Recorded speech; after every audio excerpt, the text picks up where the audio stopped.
Welcome to This Week in Video Games episode 90. My name is Tom Kershaw and this is a podcast all about the world of video games.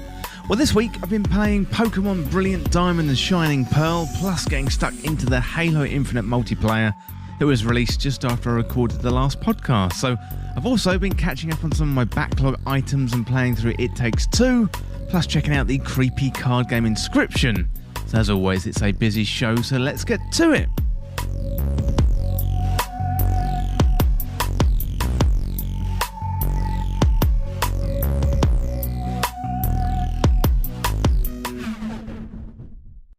Welcome to the show, everyone, and I hope you're well and you're having a good week. Now, I'm good this week, and that has been made even better by the early Halo Infinite multiplayer release. And I did discuss the possibility of this happening on the podcast a few weeks ago, and the very next day it actually happened. I can't believe it actually happened. It never happens. So I'm super happy with it, to be honest. You know, it plays and it feels like Halo I remember from the Halo 2 and 3 days with some modern twists. I've also been checking out It Takes Two, and I'm playing through that with my wife. It's absolutely fantastic, plus it's on Xbox Game Pass too, meaning it's going to reach an even wider audience. You know, I wouldn't be too surprised if this walked away with the Game of the Year 2021, which we've got coming up in the next few weeks with Jeff Keighley's Game Awards coming up on the 8th of December. So it's definitely an event to keep your eyes on. You know, not only do we have the Game Awards themselves, but 2 years ago, at that very event, there was the announcement of the Xbox Series X, so who knows what announcements we're going to get at the awards this year. No doubt there's going to be a surprise or two, plus it's back in person with a filled event. Yes, people are actually going to go to an event, and to be honest, that feels just great. Well, I've been getting all nostalgic this week with Pokémon Brilliant Diamond and Shining Pearl, plus I'm going to be looking ahead to the next mainline Pokémon release with Pokémon Legends Arceus. And that one isn't too far away at all, coming in January 2022. Well, before we get into the podcast proper, I've got another podcast review to read out, and if you want to be featured at the start of the show, in the review section, then write a review via Apple Podcasts. You can check out the link in the description of the podcast or the show notes, leave a review, and I'll read out in the coming weeks. So this one is from Ads London, and Ads says, all you need in one place about the video games industry. This podcast is getting better and better as the weeks go on. And Ads London gave it a 5-star review. So thanks, Ads. And I hope you're doing well. And thank you so much for the review. Also, shout out to Paul, who sent me a message on Twitter. Thanks for listening, Paul. And I hope you are having a good week. Well, next up, I wanted to plug the podcast Patreon so you can send in your questions and your stories for community questions by signing up to Patreon. So for as little as $2 a month, you can sign up to go on Patreon, where you can get access to exclusive Discord rooms, send in your questions and your comments to be read out on the This Week in Video Games podcast, and you can access exclusive content and get early access to content too. So there's plenty of benefits over there on Patreon, plus you get to support the show and help This Week in Video Games become a little bit more self-sufficient. Well, that is about it for my waffly intro today, but let's check out my review of Pokémon Brilliant Diamond and Shining Pearl.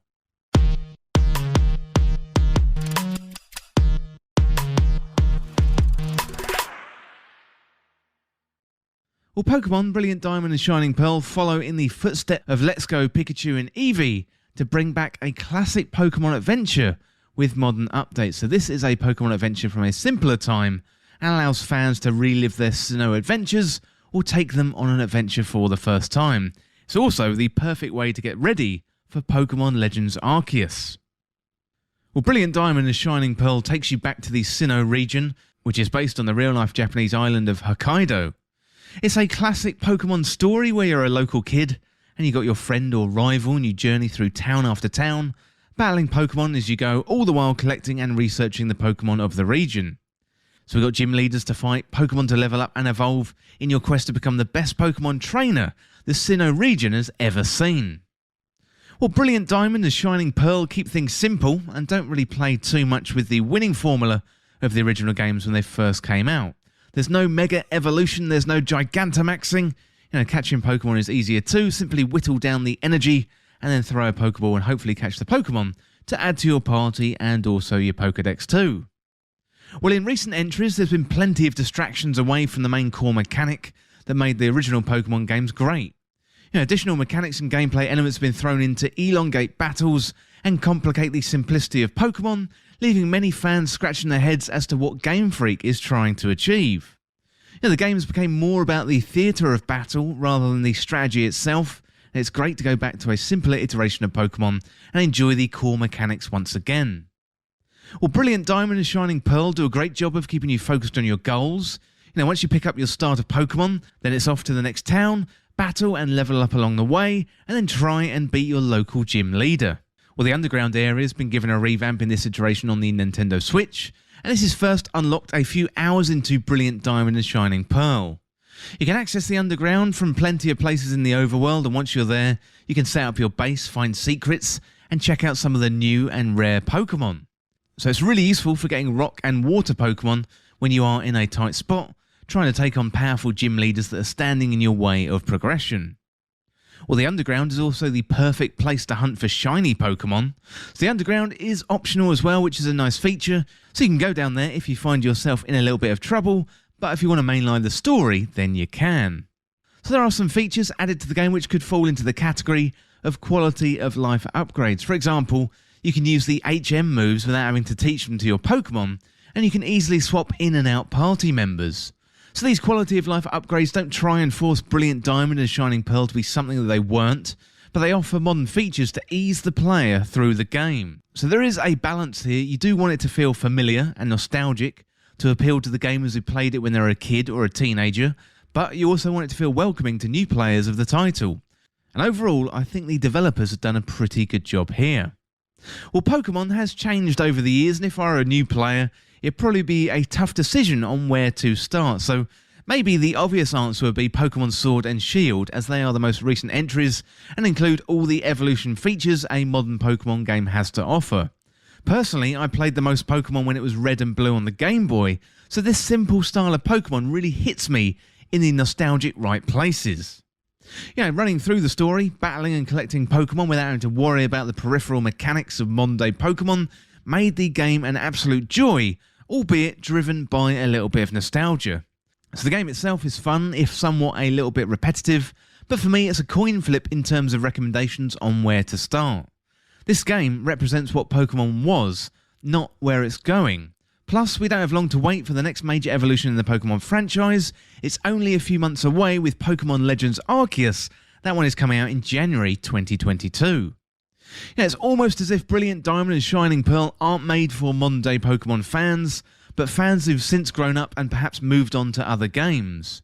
Fans of the original Diamond and Pearl will revel in the joy of these remakes, but also fans who played the first and second generation of games will feel happily familiar with these remakes. So Brilliant Diamond and Shining Pearl may not have the bells and whistles of modern day Pokémon entries, but for me that's a benefit rather than a drawback. The gameplay is clean and sharp, easy to understand without the distractions of the other entries, so whether it's a trip down memory lane or you're new to the series, Brilliant Diamond and Shining Pearl are solid games and will definitely scratch that classic Pokémon itch that you may have been craving. Well, the developer is ILCA, it's published by Nintendo, it's available for the Nintendo Switch, and originally released on the 19th of November 2021. And for this review, I focused on Pokémon Brilliant Diamond, but you also have Shining Pearl out there if you want to go to that. Well, that is my review of Pokémon Brilliant Diamond and Shining Pearl, but next up, let's look towards the Pokémon future with Pokémon Legends Arceus.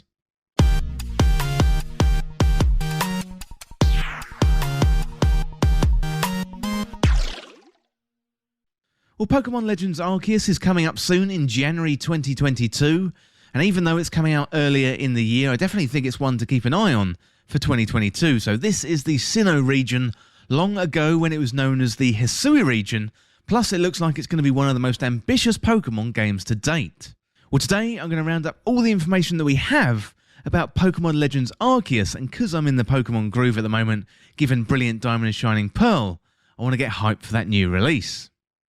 Well, we've had a couple of trailers from Nintendo so far, and the game looks like it's a cross between Pokémon Sword and Shield, Monster Hunter, and Breath of the Wild. I don't think it's going to be totally open world like Breath of the Wild is. It could be much more like Monster Hunter, where you have a base, and then you venture out to hunt Pokémon. Well, Pokémon Legends Arceus is the next mainline entry in the Pokémon series, and the follow-up to Pokémon Sword and Shield. Well, the Pokémon Company has promised to take the game in a bold new direction, which is exciting news for fans, And when the first trailers came out, it looked like it was going to be straight up Breath of the Wild, but in Pokémon form. But the Pokémon Company have since clarified their position, with it being more like Monster Hunter plus some open world elements. So this is going to be an iteration towards the full open world Pokémon that fans seemingly want, but it's probably not going to be this entry. Well, the Pokémon Company said this to Kotaku. So in Pokémon Legends Arceus, Jubilife Village will serve as a base for the surveying missions, and after receiving an assignment or a request and preparing for their next excursion, players will be sent out from the village to study one of the various open areas of the Hisui region, and after they finish the survey work, players will need to return once more to prepare for their next task. And we look forward to sharing more information about exploring the Hisui region soon. So in regards to the story, Arceus takes us back to the Sinnoh region, which was the setting for the Diamond and Pearl 4th generation of games. However, it's not yet the Sinnoh region, it's long before that, and it's called the Hisui region. So here we get to create the very first Pokédex of the region, and the trailer does leave clues for the story, saying even humans and Pokémons are yet to live side by side. The trailer describes the Hisui region as a tale a long time ago when the lives of Pokémon and humans were still separate. So it's our job to create the very first Sinnoh Pokédex, so we have to go out there and discover, watch and catch the Pokémon of the region and be part of the Galaxy Team survey. Well, the game is set long before the original Diamond and Pearl, so we get to check out an older ecosystem and what will become the Sinnoh region setting in the future. So for fans of the Diamond and Pearl games, there's bound to be a few hidden Easter eggs in here, and in terms of the terrain, we've got mountains, seas, beaches, and that includes the famous Mount Coronet. Well, the Jubilife Village is going to be our main base where the Galaxy Expedition team is set up, and we use this as our little hub and then venture out to track down new Pokémon species. The Galaxy team has various members in the region, including the leader of the Medical, Security and Survey Corps in Hisui, and we're going to meet them along the way. So we've got Captain Silene, well they are the leader of the Survey Corps and she's a big fan of ours. You got the Commander Kamado, so he looks after the Galaxy Expedition and he wants you to join his team. Well, gameplay looks like it's been changed up in many positive ways in Pokémon Legends Arceus. You know, there's the standard catching and battling of Pokémon, of course, but this expands the Experiment of the Wild area from Sword and Shield into the main game, rather than just having it as a cornered region. So Game Freak, the developers behind the game, said of the project, so Pokémon Legends Arceus represents a new approach for the series. You can head out on a research mission to observe the Pokémon in their natural habitat, then you can take up a survey assignment in the Jubilife Village. So excursions, they start in the village, but you're going to be starting out in a base camp where you can buy the materials and items to help you on the hunt. So in terms of hunting Pokemon, given now you can see them out in the wild rather than randomly coming across them in the long grass, you can sneak up on them either in battle or catch them from behind. So Pokemon are going to react in different ways with regards to how you hunt them, so you can use the environment to sneak up on them if you want. So basically, you can sneak up on them in the long grass, behind a rock, things like that. Well, Pokémon Legends Arceus is introducing new move styles to the game too. For example, when you start a battle, you can choose between strong and agile styles, and both have different effects. The strong style is going to increase the power, but you slow down, whereas agile is going to increase your speed, but it's going to lower the power of the move. Well, Arceus also have their own version of the Galarian Pokemon, which includes the Hisuian variants. So we've seen in some of the trailers the new Pokemon variants and evolutions, and you can find out loads more on the Pokemon Legends website, and most crucially, you can also ride the new Pokemon. So in terms of the starter Pokemon, Game Freak is switching it up again and offering different starter Pokemon from different generations. So we've got Cyndaquil from Gen 2, Oshawott from Gen 5, and Rowlet from Gen 7. And finally, you've got the name Arceus itself, so it's pretty important to the story overall. So this is a legendary Pokemon that is said to have shaped all there is in the world. So this is a normal type Pokemon that was first introduced during Gen 4 and could be found in Diamond and Pearl by playing the Azure Flute in the Hall of Origin. So that wasn't an item that could be found in the game originally, but rather it was released as an event exclusive item, and players have been on quite a journey to actually get that mythical beast in their game at the time. So it was then known as the original one, and it's even thought to be the Pokemon that created the Sinnoh region itself, if not the Pokemon universe, including a whole host of other mythical Pokemon, such as the Lake Guardians and the Creation Trio. Well, loads of information there about Pokemon Legends Arceus, and what with Pokemon Brilliant Diamond and Shining Pearl coming out recently, I tell you what, I'm really hyped for this new Legends Arceus release. Well, if you're a fan of Pokemon, let me know. Get in touch through Patreon at patreon.com/thisweekinvideogames. I would love to hear what you think. Well, that is it for my look forward to Pokemon Legends Arceus. Next up, let's have a look at the all-platform charts.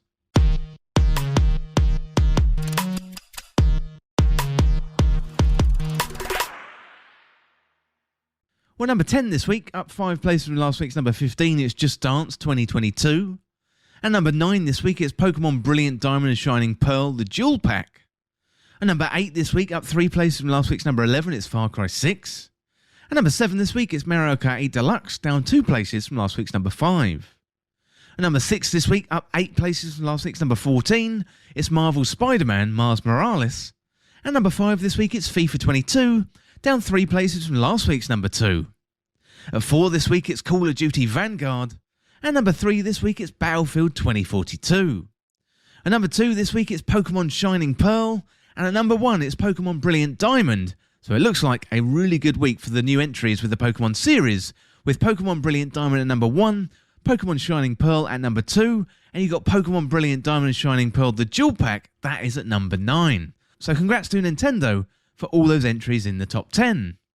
Well, that is it for the all-platform charts, but next up, I've been diving into the backlog. So this one is up for the Game of the Year, and I definitely recommend you jump into this one. It's really good fun, and it's available on Xbox Game Pass. I definitely recommend jumping in. So next up, let's have a look at my review of It Takes Two.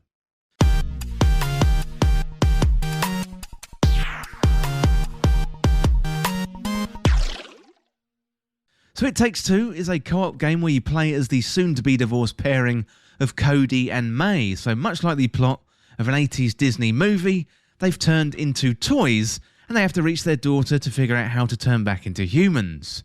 So this one has co-op gameplay at its very best, and it's one of 2021's standout games. So Hazelight Studio found their niche, and its co-op games, Way Out was set in prison, and they followed that with another pairing, Trapped. But this time they're trapped as tiny figurines in a big world, and you and a friend or a loved one have to navigate our protagonist's double act to safety. So the platforming and the puzzles are so well thought out, they're unique and fun, you'd almost think this was made by Nintendo. But it wasn't, it was made by Hazelight Studios, and given what they've achieved here with It Takes Two, I think you should be paying attention to whatever they make next.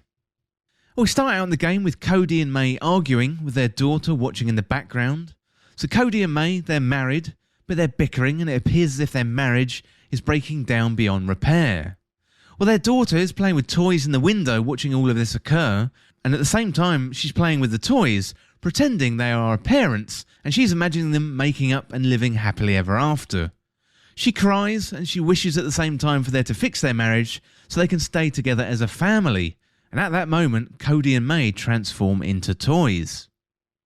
Well, Cody and May then have to make their way back from the garden, from back into the house to reach their daughter, but given they're now tiny and the world is supersized, it's going to be some task. Plus, they're going to have to work together. So this is the main premise of It Takes Two. It's a co-op platformer, puzzling adventure where you have to play with someone else.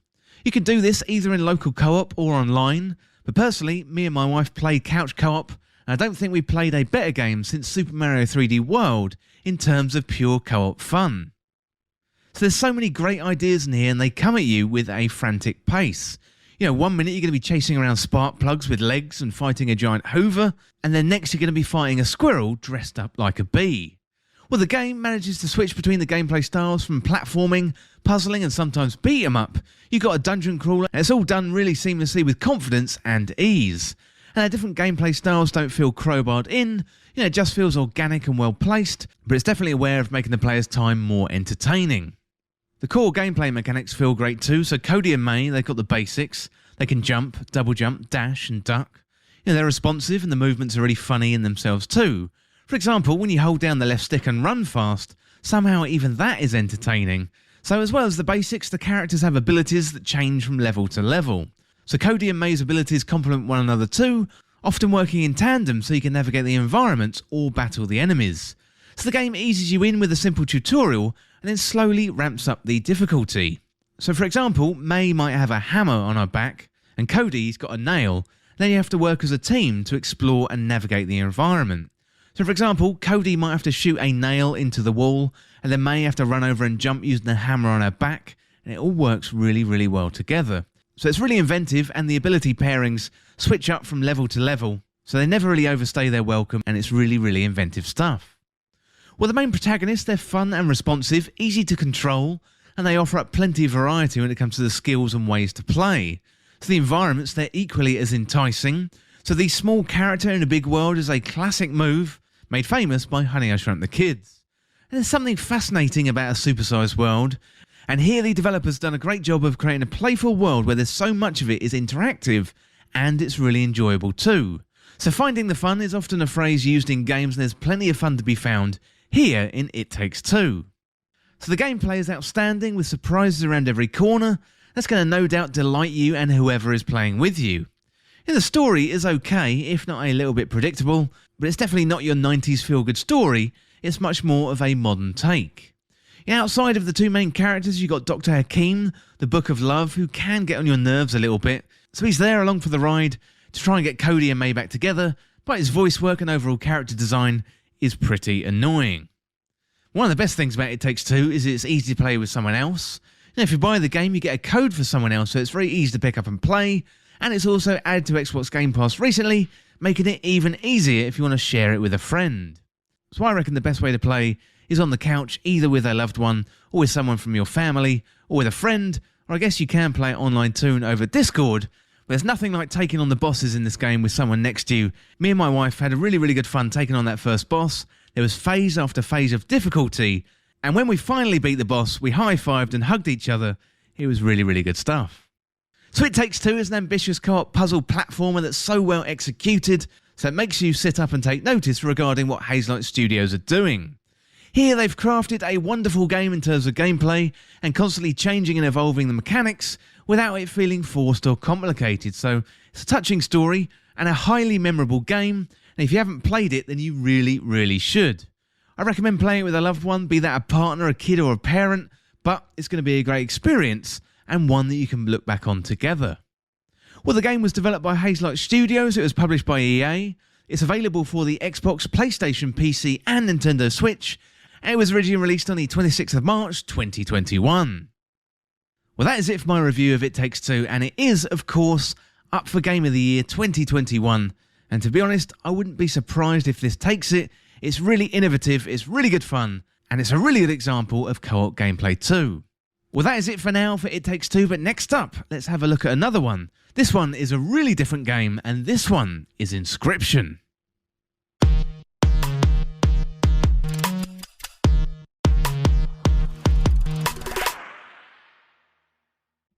So Inscryption is a creepy card game that has managed to climb head and shoulders above the pack this year. And it's one of those games that you need to check out before 2021 comes to a close. It's a card game where sometimes the cards talk back, you can merge cards together, plus try and devise a plan to escape from the predicament that you find yourself in. So Inscryption is full of surprises and things keep getting weirder and weirder as you play. So at the heart of the game, it's a card game with animals on them, and each animal has points, defense and other attributes, and it's your job to inflict enough damage on your opponent before they do the same to you. Lose more than twice and you're going to get strangled, and then it's game over. Well, the game starts off with you in the dark and something has clearly gone wrong, and you find yourself as a prisoner. You play the game from the first person perspective, and at first all you see are these piercing, evil eyes in the dark, followed by a game of cards, which you're prompted to play.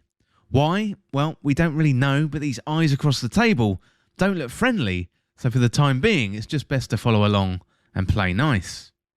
So you appear to be in a cabin in the woods stuck with this madman, with only the cards for company. In between goes, you're welcome to get out from your seat and have a look around. Only try not to touch anything, and definitely don't try to leave the cabin, otherwise the being with the piercing eyes is going to get mad, and that's going to lead to bad things happening. And it's all really sinister and dark, but there's humour weaved through the game too.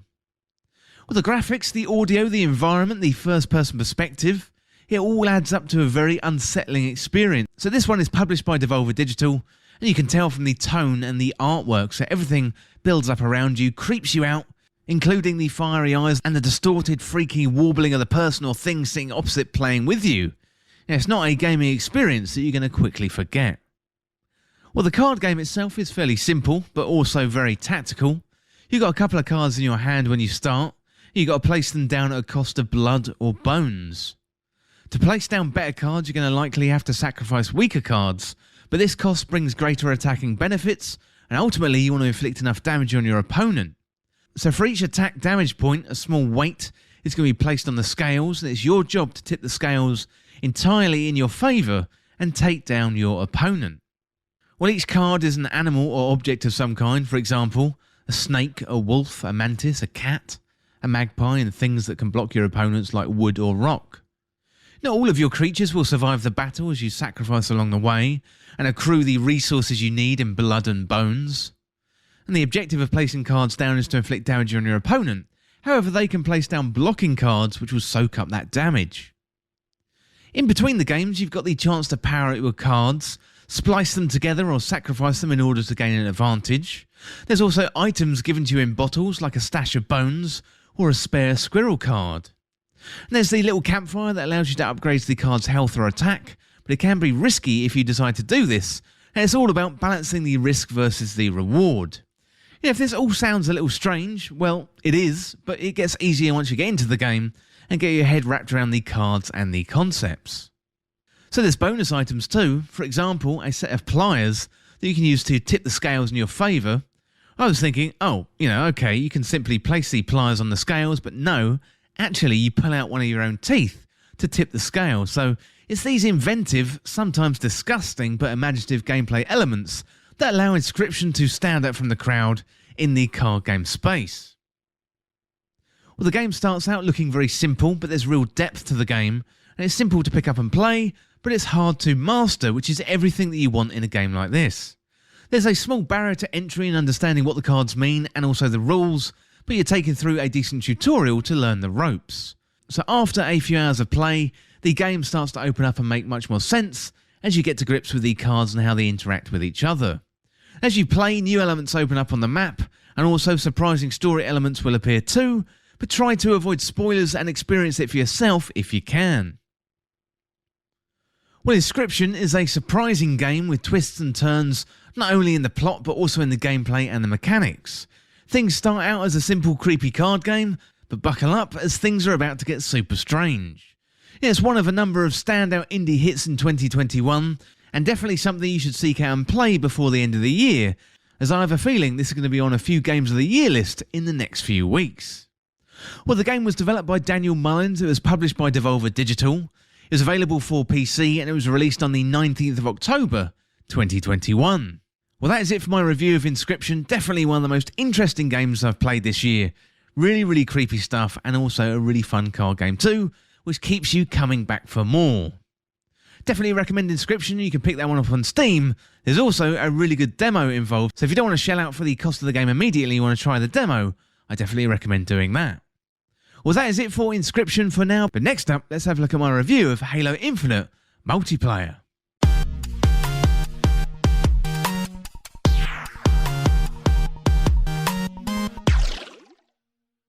Microsoft recently held their 20th anniversary stream to celebrate 20 years of Xbox and therefore 20 years of Halo, and rumours had been circulating the weekend before related to an early launch of Halo Infinite Multiplayer, and it actually happened. Well, today I'm going to have a look at Halo Infinite and go over my early impressions of the multiplayer after about 10 hours of playtime. Well, Halo Infinite's multiplayer has been released early and it's a nice surprise, even though it was slightly spoiled over the weekend before. Keeping something 100% secret these days is really tricky. However, I'm not really sure there was someone out there that was 100% confident of the release. If you're like me, you may have heard the rumours, but I was really doubtful that it was actually going to happen. But saying that, it was a perfect time, So it was Xbox and Halo's 20th anniversary, plus Battlefield 2042, perhaps had the worst launch possible the weekend before. So this was the perfect time to launch, and whoever made that decision to launch early, well, hats off to you. And Halo Infinite does have a beta badge at the moment, and it is its first season, Heroes of Reach, and that has officially kicked off, and it's going to run until next May in 2022. Well, it was released early, but let's have a look at what has been released. So Halo Infinite is a free-to-play multiplayer arena shooter, and for the majority of the time it's 4v4 in quick play and ranked modes. Everyone starts with the same weapons, so you've got a pistol and an auto rifle, and there's various game modes where you either have to score the most points in the allotted time or complete the objective-based game modes. So as well as 4v4, there's also big team battle with 12 versus 12, and that is pretty chaotic, plus full of vehicles and heavy weapons too. We've also got the various customization options for our Spartan, where we can change the appearance through colour, attachments, AI, and then you've got the battle pass and the progression, but we're going to get into that a little bit later on. Firstly, the feel of the game is very distinctly Halo. You know, for me, this is 343 knocking it out of the park in terms of how a Halo game should feel. You've got the gunplay, the movement, the time to kill, they're all pretty much spot on. So if you follow This Week in Video Games, well, you're going to know I'm a fan of Destiny and also the Bungie era of Halo, and then I dropped off when it came to Halo Reach multiplayer, and then 4 and 5 didn't really sit well with me. You know, there's something about the 343 era of Halo games that have just felt off in some respect, but Halo Infinite feels just right. You know, I particularly appreciate the modern features like running, aiming down sights and mantling. So you may laugh when hearing that list, as it's all a pretty standard thing when you think about other games like Apex Legends, Call of Duty, Destiny 2 and Fortnite, but these features were missing from what I would call the glory days of Halo multiplayer with 2 and 3, and these features really do bring it right up to date. The time to kill is longer than in most games, meaning you can go into an encounter, have a gunfight with one or two opponents, and potentially come out on top. So if you end up facing more than one player and they team shot you, it's highly likely that you're not going to survive, but this isn't Valorant or Call of Duty, and the time to kill is pretty high, so I would focus on breaking those shields and taking down your opponents as quick as you can. Well, the fact that everyone starts off the same is perfect, and there's no nonsense starter abilities, which is really refreshing. So this is all about map knowledge, positioning, and knowing where the weapons are, and also knowing where the abilities spawn too. You know, abilities aren't too oppressive, and you've got things like a shield that you can throw down, the repulsor, which allows you to reflect grenades, plus if you use it against the ground, you can actually jump up high into the sky. You've got an overshield, also an invisibility cloak, plus the grapple hook too. Well, the simple grapple hook was laughed at when it was shown off in the 2020 Halo gameplay reveal. You know, everyone thought, grapple hook, is that it? You know, is that all you could come up with? But it's one of the best additions to the game, and it really allows you to create those hero moments which are infinitely shareable on social media. So you can jump off a building and grapple onto your opponent, shooting them as you slide towards them, and then finish them with a swift melee to the face. You can also grapple a Banshee midair and chuck out the pilot, and then go on to kill the remaining teammates raining down lasers from the sky. And you can also use the grapple to save yourself from falling off the edge. So I think one of the best clips I've seen is someone grappling onto a warthog, taking over the driving while enemy passengers on board, then driving off the edge of the map, killing the opponent, and then grappling back to safe in one swift maneuver. You know, if the grapple hook was a meme when it was first shown off, it's definitely not now. It has to be one of the best features added to the game. So Halo Infinite does have a few game modes to start off with, which are split between quick play and big team battle. So within quick play, this is split further to Capture the Flag, Oddball, Slayer, Fiesta. You've got Stronghold 2. So Capture the Flag is where you have to get the opponent's flag and return it to your base. We're trying to stop the enemy team from doing the same thing. Oddball is where you have to hold a skull and accrue points to win. And then you've got Slayer is your standard deathmatch style game mode. And Fiesta is where you start with a random weapon, and it's definitely pretty chaotic, but loads of fun. And finally you've got Stronghold, where you have to hold down a zone, either A, B or C, and when you control 2 zones, well, you gain points. We've also got big team battle modes, which are 12v12 gameplay, so big team battle tends to be played on bigger maps and usually involves vehicles. So I have seen feedback from players who think there's not enough game modes have been added, but personally I think there's plenty of game modes. So I think players are just comparing it to MCC, which to be honest has been iterated on over a number of years. Finally, we've also got ranked mode, so if you want to get sweaty and competitive, this is the place to be, and you have to play a few matches to get ranked, but it's great to see 343 that the game is set up to be competitive from day one. So there's a mix of old and new weapons here, including the trusty pistol and automatic rifle, which you start with. The battle rifle returns and feels great. You've got the classic rockets, energy sword and carbine too. Plus you've got some new weapons, including the shot rifle, the mangler, disruptor, bulldog, heatwave, stalker rifle, skewer, cinder shot, and also the ravager as well. So you've got plenty of classic weapons to get nostalgic about, but also loads of new weapons to play with as well. So Halo Infinite has events too, and the first one kicked off on the 23rd November and runs until the 30th, and the first event is called Fractures Tenrai, and the introduction of the event brings its own battle pass and loads of cosmetics, which includes some awesome looking samurai style armour. So as well as your regular battle pass, the event introduces a dedicated event pass, which you then have to progress to unlock the cosmetics. Well, unfortunately, the progression in Halo Infinite is in a tough place at the moment due to the slow nature of progression, so Fractures Tenrai also brought Fiesta with it, which is a fun, albeit a little chaotic game mode, where you spawn with random weapons. Yeah, it's fun, but a little bit frantic. The main sticking point with the launch at the moment has been the progression of the Battle Pass, and this has been further exacerbated by the seasonal event. So 343 wanted the progression of the Battle Pass to be directly related to challenges, which would reward the amount of XP per challenge completed. Well, the feedback from the audience was immediate, and progression was too slow, and the challenges forced you to play a particular way, and there was no way to passively earn XP through just playing. So 343 have been on a short break since the launch, as I imagine they've been crunching really hard to get the game out on time, and unfortunately for 343 a bunch of feedback has come in from the audience related to progression and cosmetics, and their inbox is going to be bursting at the seams when they get back from their well-deserved break. So I think in the grand scheme of things, it's a pretty good problem to have. You know, the worst case scenario would be the community complaining about the gameplay, the gunplay and the feel of the game. However, much of the feedback has been focused on the battle pass and the progression, which doesn't feel too difficult to solve. You know, there's going to be a number of short-term fixes, and then 343 have already responded by making XP available by playing matches. And it does look highly likely a wholesale revamp of the Battle Pass system is needed, but it is encouraging that 343 have said they're open to feedback and working with the community. You know, I think it could be a whole lot worse for 343. The reviews for the most important aspect of the game, like gameplay, are pretty glowing, and hopefully through feedback and iteration, they can get the Battle Pass back on track. Well, that is it for my early thoughts for the Halo Infinite multiplayer. After about 10 hours of gameplay, I'd love to hear what you think on patreon.com/This Week in Video Games. It'd be great to hear what you think of this revamped version of Halo, and was it worth the wait? Well, that is it for my thoughts on Halo Infinite multiplayer, but next up, let's have a look at what we've got coming out in the next few weeks.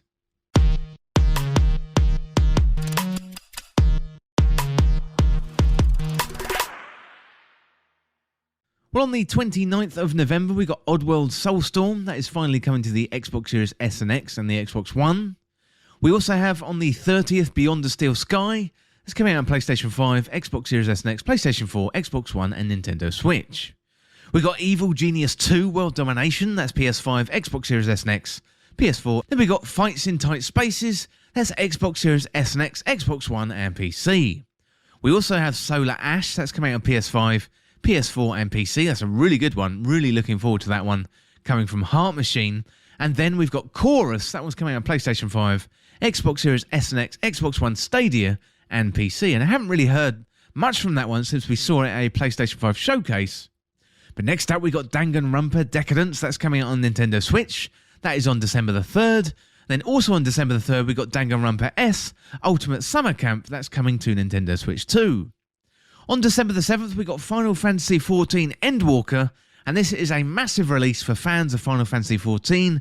And earlier today, I actually downloaded Final Fantasy XIV, and I would love to jump into that soon. Also on the 7th, we've got Spellbound 3 Reforced. That's PS5, Xbox Series S and X, PS4, Xbox One and PC. And then on December the 8th, we've got the Halo Infinite campaign. That one is coming to Xbox Series S and X, Xbox One and PC. On the 9th of December, we've got another great one. It's Loop Hero. That's coming on Nintendo Switch. Also on the 9th of December, we've got Monster Rancher 1 and 2 DX. That's coming to Switch, PC and also iOS. Finally, on the 9th of December, we've got Witchwood. That's coming to PS5, Xbox Series S and X, PS4, Xbox One, Switch and PC. So I think of all the games there, the ones that catch my eye are Solar Ash. That's from Heart Machine. That one's coming out on the PS5. We've also got Final Fantasy XIV Endwalker. And I'm really looking forward to jumping into Final Fantasy XIV. Well, that is it for this week's episode. And if you want to get involved in the show, get in contact through patreon.com/This Week in Video Games, or check out the latest on the website. You can send in your questions, your comments and your video game stories. I'm always interested in hearing from you. Well, thank you so much for watching or listening, and for more This Week in Video Games content like this, subscribe on YouTube or your favourite podcast app and share with a friend. To join our community, check out the Discord link in the description. You can follow me on Twitter at TWIVG Podcast. If you enjoyed the podcast or found it useful, liking and sharing it would really help me out. Otherwise, check out the other podcasts in the feed. Well, thanks again. I'll see you soon.